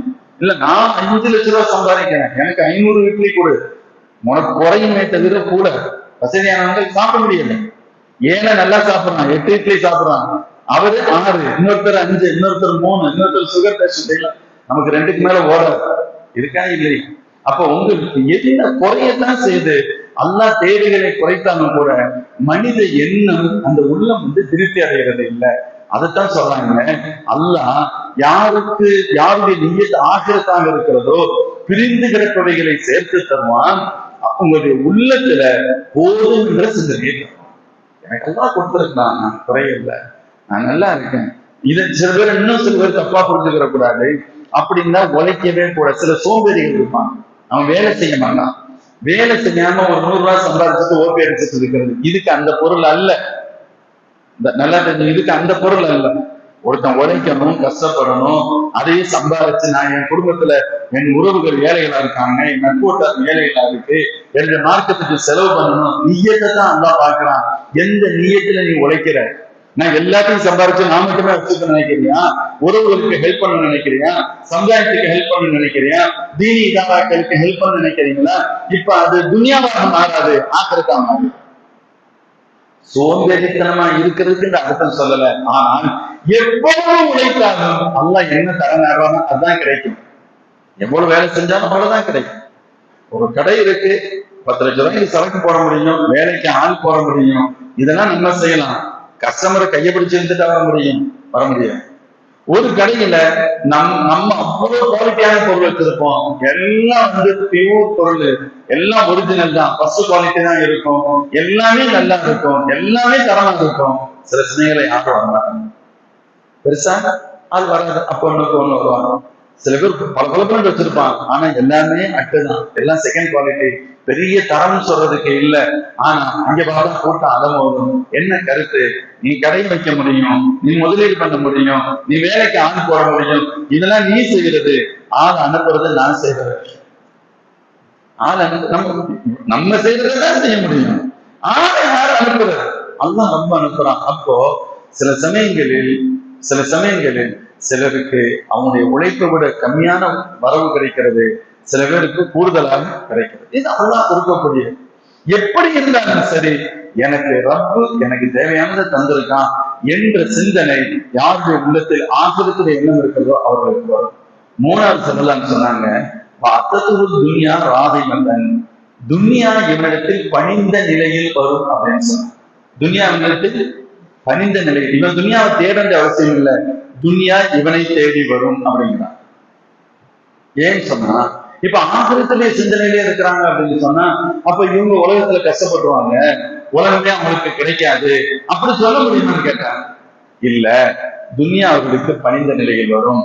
ஒரு பெரிய மகானுடைய வரலாற்றை அல்லாமா ஷேகுல் ஹதீஸ் ஜக்கரியா ரஹ்மத்துல்லாஹி அலைஹி ஹலீஃபா அவர்கள் சொன்னாங்க. ஒரு மகானுடைய வரலாற்றை சொல்லுகின்ற பொழுது அவங்கள்ட்ட அன்பளிப்பு கொடுத்தா வாங்க மாட்டேங்கிறாங்க. உடனே என்ன பண்ணுவாங்களாம், அவங்களுடைய ஷூல போய் வச்சுட்டு போவாங்க, அவங்களுடைய ஷூல வச்சுட்டு போவாங்க. அப்ப சொல்லுவாங்கன்னா, துன்யா இதுதான், நீ கேட்டுக்கிட்டே இருந்தீங்கன்னா வராது, நீ வேணும்னு சொன்னா உன் சப்பல்ல கூட இருக்குன்னு சொல்லுவாங்க. இதுதான் உலகத்திலே அல்லாஹ் ஸல்லல்லாஹு சொல்றாங்க, உங்களுடைய எவருடைய நிய்யத்து மறுமையாக இருக்கிறதோ பிரிந்திருப்பதை சேர்த்து தருவான் அல்லாஹ். அவருடைய உள்ளத்தில் வீணா போதும் என்ற ஒரு பெரிய உணர்வை அல்லாஹ் தருவான். இந்த உலகம் அவரிடத்தில் அது பணிந்த நிலையில் வரும். இது ஒன்று. இப்படி சொல்லிட்டு அடுத்து சொல்றாங்க, ஒமன் காலத்து நியத்துவோ அத்துன்யா, யாருடைய எண்ணம் துன்யாவாக இருக்கிறதோ, யாருடைய எண்ணம் துன்யாவாக இருக்கிறதோ, அவனுடைய எண்ணம் துன்யா, அவனுடைய உழைப்பு துன்யா, அவனுடைய சிந்தனை துன்யா, அவன் ஆகிரத்தை வேலை செஞ்சாலும் துன்யா. சில பேரு துன்யாங்கிறது துன்யாவுக்கு வேலை செய்யறதுக்கு துன்யா. சில பேர் தொழுகிற மாதிரி நடிக்கிறான், அவன் நடிக்கிறான். எதுக்கு நடிக்கிறான்னு சொன்னா, அவன் தொழுக வரல, சும்மா ஒழிச்சுட்டு நடிச்சுட்டு உடனே சொல்லுவான், நான் வெளியூர், நான் கஷ்டப்படுறேன், எனக்கு ஹெல்ப் பண்ணா நல்லா இருக்கும். நம்ம பாக்குற மாதிரி சொன்ன நினைத்தோம், ஒரு தொழுகையாளி பாவம் தான் தொழுது இருக்கிறாரு, தொழுதுட்டு கேட்கிறார், இவன் ஆகிரத்தையே துன்யாவுக்கு பயன்படுத்துறான். இல்ல, அப்படிதாங்க அர்த்தம். ஆகிரத்துடைய அமலை எதுக்கு பயன்படுத்துறான்? துன்யாவுக்கு பயன்படுத்துறான். அமல் ஆகிரத்துக்குரிய அமல். ஆனா நியத்து துன்யாவாக இருக்கு. பியூர் துன்யாவுடைய செயலை கொண்டு துன்யாவை நீங்க செய்வது, சில சமயங்களில் ஆகிரத்தின் செயலை போல துன்யாவையே நோக்கமாக கொண்டு செய்வது. சொல்லலாம் எப்படி இருந்தாலும் சரி, யாருடைய நியத்து துன்யாவாகி விட்டதோ, அதான் நம்ம சொன்னோம், காசு சம்பாதிக்கலாம், ஆனா நல்ல எண்ணத்துல சதகா செய்யறதுக்காக சம்பாதிக்கிறான், சம்பாதிக்கிறது துன்யா, நியத்தோ ஆக்கிரத்து. இங்க செயல் ஆக்கிரத்துக்குரிய செயல், நியத்து எல்லாம் மாறுது, துன்யாவாக மாறிடுது. அல்லாஹ் நியத்தை பார்க்கிறான். சொல்லலாம் சொன்னாங்க, யாருடைய நியத்து ஆக்கிரத்தாக இருக்கிறதோ அவர்களுக்கு 3 தன்மைகள். ஒன்று, பிரிந்திருப்பதை சேர்த்து தருவது, அவர்களுக்கு போதுமன்ற மனதை கல்வியில் கொடுப்பது, துன்யாவை அவருடைய காலடியில் கொண்டு வந்து சேர்ப்பது. யாருடைய நியத்து துன்யாவாக இருக்கோ ஃபர்ரகல்லாஹு அலைஹி அம்ரா, அவருடைய காரியங்களை அல்லாஹ் பிரித்து விடுவான். 4 பக்கத்துலயும் சுத்தம், இங்க போ, அங்க போ, இதுக்கு போ, அதுக்கு போ, மொத்தத்துல சம்பாதிக்க போறது 1000 ரூபாய் தான். நாய்க்கு அதை பார்க்க போறோம். உதாரணத்துக்கு சொல்லு, அல்லாஹ் ரிஸ்கை சில சமயத்தில் பிரித்து விடுவான். ஃபர்ரகல்லாஹு அலைஹி அம்ரா வஜஅல ஃபக்ரஹு பைன ஐனைஹி, அவனுடைய கண்களுக்கு முன்னால் வறுமையை கொண்டு வந்து அல்லாஹ் நிறுத்தி விடுவான். அப்படின்னா என்ன? எப்பொழுதுமே பிரச்சனை, பஞ்சம் பஞ்சம் பஞ்சம். வஜஅல ஃபக்ரஹு பைன ஐனைஹி, என்ன அர்த்தம் கேட்டா, வசதியா இருந்தாலும் கூட அவன் ஏழையுடைய மனநிலையில இருக்கான். ரொம்ப பேரு நீங்க வெறும் யாசகம் கேட்கக்கூடிய பலர் தேவையுடையவர்களாக இல்லை. யாசகம் கேட்கக்கூடிய பலர் தேவையுடையவர்களாக இல்லை. நம்மை விட அவரிடத்தில் வசதியாக இருக்கு, காசு நிறைய வச்சிருக்கிறான். சில இது பார்த்திருப்பீங்க, பிச்சை எடுக்கணும், மௌத்தாகிட்டா 3 லட்சம் ரூபாய் காசு இருந்துச்சு, நோட்டெல்லாம் கசங்கி போயிருந்துச்சு அப்படின்னு சொல்லுவான். இவன் பக்கீரான், இவன் பக்கீர் இல்லை. ஆனா அவன் என்னதான் செஞ்சுட்டு இருந்தான், கடைசி வரைக்கும் பிச்சைதான் எடுத்துட்டு இருந்தான். காரணம் என்ன தெரியுமா? அவனது கண்களுக்கு முன்னால் பக்கீராகவே அல்லாஹ் ஆக்கி விடுவான். சொல்லலாம் சொன்னாங்க, எப்பொழுது கேட்குதல் என்பதை நீங்கள் தொடங்கி விட்டீர்களோ வறுமையின் கதவை அல்லாஹ் திறந்து விட்டு விடுவான். அடுத்த மோட்டாஜ் ஆகணுங்கிற சிந்தனை வந்துருச்சுன்னு சொன்னா வறுமையின் டோர் ஓப்பன் அடைகிறோம். அப்ப என்ன கருத்து? அவன் வறுமையில இருப்பாங்கிறது மட்டும் அர்த்தம் இல்ல, வசதியே இருந்தாலும் வறுமையாக இருப்பான். காசு இருக்கும், எத்தனை பேர் கொள்ளையடிக்க நினைக்கிறான், ஏமாற்ற நினைக்கிறான், பஞ்சபாட்டு பாடலாம், என்னென்னா சொல்றான். ஆனா அதுக்கு பின்னாடி என்ன இருக்குன்னு கேட்டா, பலருக்கு உண்மையிலே சிரமங்கள், வறுமைகள் இருக்கும். சில பேருக்கு வறுமை இருக்காது, இன்னும் காசை எடுக்கணும், எப்படியாவது சேர்க்கணும், எப்படியாவது நம்ம பெரிய ஆகணும், நம்ம பணக்காரங்கிற சிந்தனை. இப்ப இவனுக்கு என்ன பிரச்சனைன்னு கேட்டா, அல்லாஹ் இவனுக்கு முன்னால் எப்பொழுதும் இந்த கண்களுக்கு முன்னால் வறுமையே காட்டுகிறான். அங்கே அல்லாஹ் என்ன செய்யறான், அதாவது அவனுடைய உள்ளத்துல கொஞ்சமா இருந்தாலும் போதுங்கிற சிந்தனை கொடுத்தான். இங்க நிறைய இருந்தாலும் வறுமை அப்படிங்கிற சிந்தனை தான் இருக்கும். 3வது, இல்லாம இப்படிலாம் இவன் இத்தனை டபுள் கேம் ட்ரிபிள் கேம் விளையாடுறதுனால இவர் துன்யாவுக்கு பெரிய ஆள் ஆகிடுவாருன்னு கேட்டாங்க. ஒன்னும் ஆக போறது இல்லை. அதுதான் இவனுக்கு என்ன முடிவு செஞ்சிருக்கிறானோ அதுதான் அதுல கொஞ்சம் தான் இவனுக்கு கிடைக்கும். மறுமையில் இவனுக்கு எதுவும் கிடைக்க போறது இல்லை, மறுமையில எதுவும் கிடைக்க போறது இல்லை. அப்ப இதைத்தான் அல்லாஹ் சொல்றான், நீங்க மனுக்கான ஹர்த்தலாம் உங்களுடைய மறுமையின் நன்மை, மறுமையினுடைய சவாபே நோக்கமாக கொண்டால் அதை நாம் அறியப்படுத்தி தருவோம். அறியப்படுத்துறோம்னா நீங்க அந்த ரூட்ல பயணிக்கிறதுக்கு உங்களுக்கு நம்ம உதவி செய்வோம். அந்த ரூட்ல நீங்க அமல் செய்வதற்கான தௌஃபீக தருவோம். அந்த ரூட்ல அமல் செய்வதற்கு உடலிலும் உள்ளத்திலும் பலத்தை தருவோம். அல்லது நீங்கள் செய்யக்கூடிய அமல்களுக்கு நிறைய நன்மைகளை கொடுத்து உங்களுக்கு நான் உதவி செய்வோம். ஆனா துன்யாவே நோக்கமாக இருக்குமானால் ஏதோ நீங்க கேட்கறதுல கொஞ்சம் கிடைக்கும், அதுவும் துன்யாவில மட்டும்தான். மறுமையில் நீங்க பெரிதாக எதையும் எதிர்பார்க்க முடியாது. அதனால சொன்னாங்க ஸல்லல்லாஹு அலைஹி வஸல்லம், அத்துன்யா மஸ்ரஅத்துல் ஆகிரா, இந்த உலகம் இருக்கிறது, இந்த உலகம் மறுமையின் வேளாண்மை ஸ்தலம். இப்ப வேளாண்மை அப்படிதான் சொல்லப்பட்டது, மறுமையின் வேளாண்மை, துன்யாவின் வேளாண்மை. வேளாண்மை செய்பவன் நான், நமக்கு பேரு வேளாண்மை செய்பவர். நாம் செய்யக்கூடிய அமல்கள் அது வேளாண்மை, அக்ரிகல்ச்சர், என்ன பண்றோமோ அது. இந்த உலகம் வேளாண்மை செய்யக்கூடிய இடம். ஒரு தோட்டத்துல தானே வேலை செய்ய முடியும், ஃப்ளவர்ஸ் வைக்க முடியும், கார்டன் உருவாக்க முடியும். அந்த தோட்டம் இருக்கு, அதான் துனியா. அதுல செய்யக்கூடிய அமல்கள் இருக்கு, அதான் விவசாயம். நான் வேலை செய்யற நமக்கு பேரு விவசாயம். நான் விவசாயம்.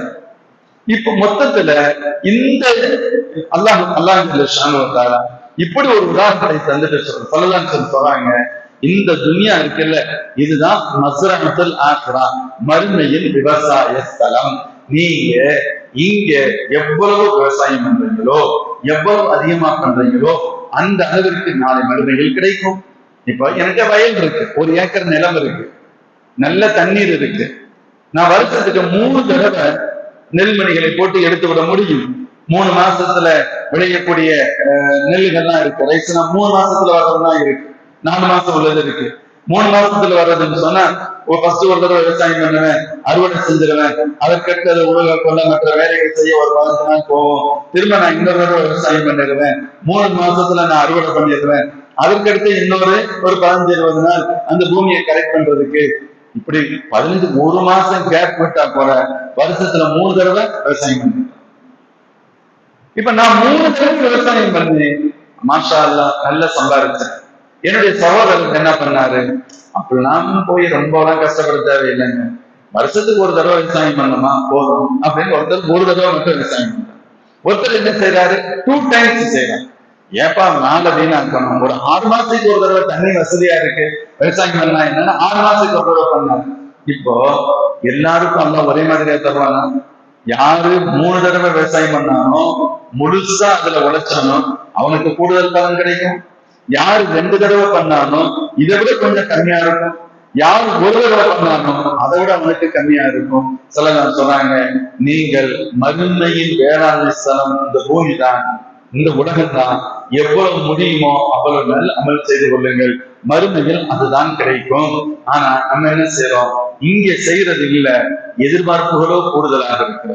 எதிர்பார்ப்புகள் வேலை செய்யல, எனக்கு அந்த கூலி வேணும் இந்த கூலி வேணும், எப்படி கூலி கிடைக்கும்? நான் ஒரு நாள் டியூட்டிக்கே போகல, எனக்கு எனக்கு முழு சம்பளம் எப்படி கொடுப்பான்? நீ 4 நாள் வேலைக்கு வரல, லாஸ் ஆஃப் பே தான், 4 நாள் சம்பளத்தை கட் பண்ணிடுவேன். 10 நாள் வரல, 10 நாள் சம்பளம் போயிடும். நீ இன்னொரு 4 நாள் தொடர்ந்து வரலன்னா வேலையை விட்டு எடுத்துருங்க சொல்லுவான்னு சொல்ல மாட்டாங்க. ஒரு பக்கம் லாஸ், இன்னொரு பக்கம் அது நஷ்டம், பெரிய அளவுல நஷ்டம் ஏற்படும்.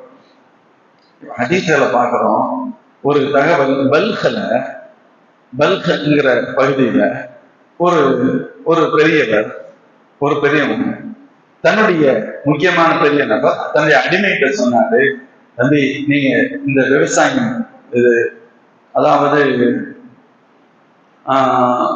தொழிற்கோது பியூர் பரிசுத்தமான இந்த கோதுமையில 2 ரகம் இருக்கு. கோதுமையில 2 ரகம் இருக்கு. ஒண்ணு தொழில் கோதுமை, இன்னொன்று மணி கோதுமை அப்படின்னு சொல்லி குவாலிட்டி வித்தியாசம் வச்சுக்கோங்களேன். அரிசியில எத்தனை வகையான அரிசிகள் இருக்கு, இப்ப மாம்பழம் இருக்கு, எத்தனை வகையான மாம்பழங்கள் இருக்கு. இதுல அவர் சொன்னது ஒரு குவாலிட்டி, இதை விவசாயம் பண்ணலாம்னு சொன்னார். விவசாயம் பண்ணிட்டு அவன் கொண்டு வந்த ஆள், அந்த அடிமை வேறொரு பொருளை கொண்டு வரலாம். கொண்டு வந்து அவர் கேட்டாரு, உன்கிட்ட நான் என்ன சொன்னேன்னு கேட்டாரு. உன்கிட்ட நான் என்ன சொன்னேன், இதை நீ விவசாயம் பண்ணி எடுத்துட்டு வான்னு சொன்னா நீ இன்னொன்னு கொண்டு வரலையே, உனக்கு என்ன மூளை இருக்கு? இப்ப அவன் சொன்னாரு, இல்ல நான் இதைத்தான் விவசாயம் செஞ்சேன், இதை போட்டா அது கிடைக்கும் நான் நினைச்சேன், நான் போட்டது இது, ஆனா ரிசல்ட் எது கிடைக்கும், அது கிடைக்கும் நான் நினைச்சேன். இவர் சொன்னாரு, அறிவு இல்ல முட்டாள், நீ என்ன போடுறியோ, நீ இதை போட்டுட்டு அது கிடைக்கும் நினைச்சேன்னு சொல்லி உனக்கு என்ன அறிவு இருக்குன்னு கேட்ட. உனக்கு என்ன அறிவு, என்ன போட்டியா அதானே கிடைக்கும், நீ போடுறது ஒண்ணு கிடைக்கிறது இன்னொன்னு கிடைக்கும், புத்தி இல்ல அப்படின்னு. அந்த அடிமை சொன்னாதான், ஓ அப்படியா, இப்ப கை காசி அந்த தருஜு ரஹ்மதஹு வ தஹ்தரு பில் மஹமானி வலா தஅமலில் அமல் ஸாலிஹ். எஜமான பார்த்து கேட்கிறாரு, நீங்க ஏகப்பட்ட தப்பு பண்ணிட்டு அல்லாஹ்வுடைய அருள் மட்டும் எதிர்பார்க்கிறீங்க, நானும் இதை போட்டு அது வரலைன்னா அகமக்குங்கிறீங்க, முட்டாள் உனக்கு என்ன மூளை இல்லைன்னு கேட்டீங்க. ஆனா நீங்க செய்யறது பாவம், ஆனா அல்லாஹ்வுடைய ரஹ்மத்தை எதிர்பார்க்கிறீங்க. ஒரு அமலும் செய்யறது இல்ல, பெரிய எதிர்பார்ப்புகள் இருக்கு. நான் அப்படி இருக்கணும், இப்படி இருக்கணும், மறுபடியும் எனக்கு அது வேணும், இது வேணும், வேணும்னா அமல் செய்யணும் இல்ல. அமலே இல்லாமல் எதையோ ஆசைப்படுகிறீர்கள். நீங்கள் பாவம் செய்து இறைவனின் ரஹ்மத்தை ஆசைப்படுகின்றீர்கள். இப்போ ரஹ்மத்தை நானா நீங்க யார் முட்டாள்? புரிவதற்காக சொல்லப்பட்ட பாடமா, விளங்குவதற்காக சொல்ற எது இது? அப்ப நீங்க தானே சொல்றீங்க என்ன போட்டமா தான் கிடைக்கும். அப்ப துன்யாவுல நீங்க என்ன சாலியான அமல் செய்கிறீர்களோ அதற்கான பிரதிபலனைத்தானே நாளை மறுமையில் பார்க்க முடியும். இங்கு நீங்கள் தவறுகளை செய்துவிட்டு அங்கு மட்டும் வெற்றி எதிர்பார்த்தால் அது எப்படி சாத்தியப்படும்? அது எப்படி சாத்தியப்படும்? செய்யறது நம்ம ஊர்ல சொல்றாங்கல்ல, என்ன அதாவது என்னமோ சொல்றாங்க, விதைக்கிறது சுரக்கா எதிர்பார்க்கறதுன்னு சொல்லுங்க. என்ன விதையை நீ போடுறியோ அதுதான் அது தரும். நீ போடுற விதை ஒண்ணு எதிர்பார்க்கிற பொருள் அதெல்லாம் கிடைக்காது, சான்ஸே கிடையாது. நம்ம என்ன போடுறோமோ அதுதான் கிடைக்கும்.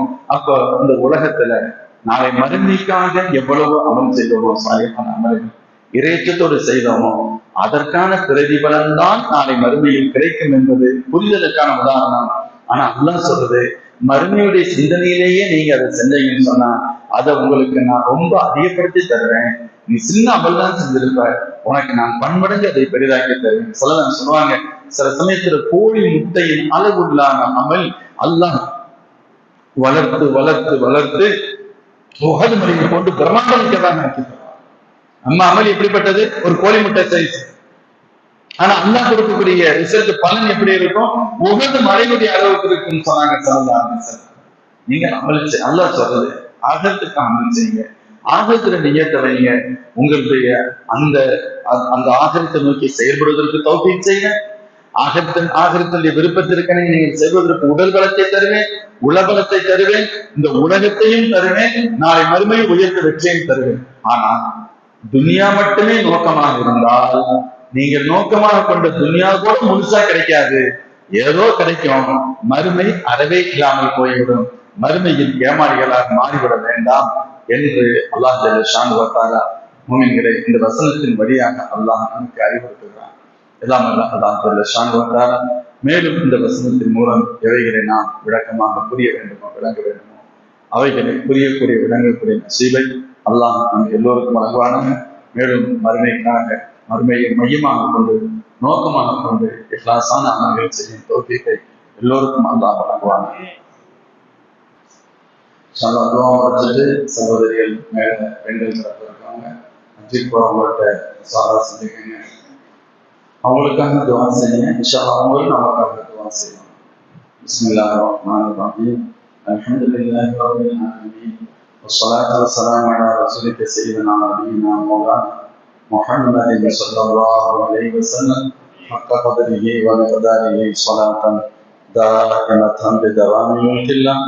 اللهم أنت السلام ومنك السلام وإليك يرجع السلام وحينا ربنا بالسلام وأدخلنا برحمتك دار السلام وتعاليت ربنا وتعلمت وتقدست يا ذا الجلال والإكرام.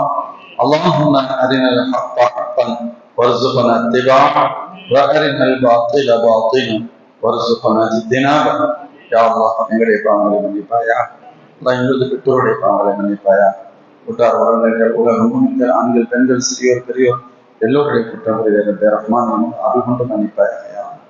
வாழும் காலமெல்லாம் பரிபூர்ணமான ஈமான் வாழ்ந்த ஈமான் மன்னிப்பதற்கு தௌஃபீக் செய்வாயா. உனது கட்டளைகள் அனைத்தும் முழுமையாக நிறைவேற்றுவதற்கு தௌஃபீக் செய்வாயா. யாரெல்லாம் நீ இட்ட கட்டளையான ஹஜ்ஜுடைய கடமையை நிறைவேற்றுவதற்கு உலகத்தின் நாலாபுரமிருந்து வரக்கூடிய காந்திகளுடைய பயணங்களை எளிதாக்குவாயாக.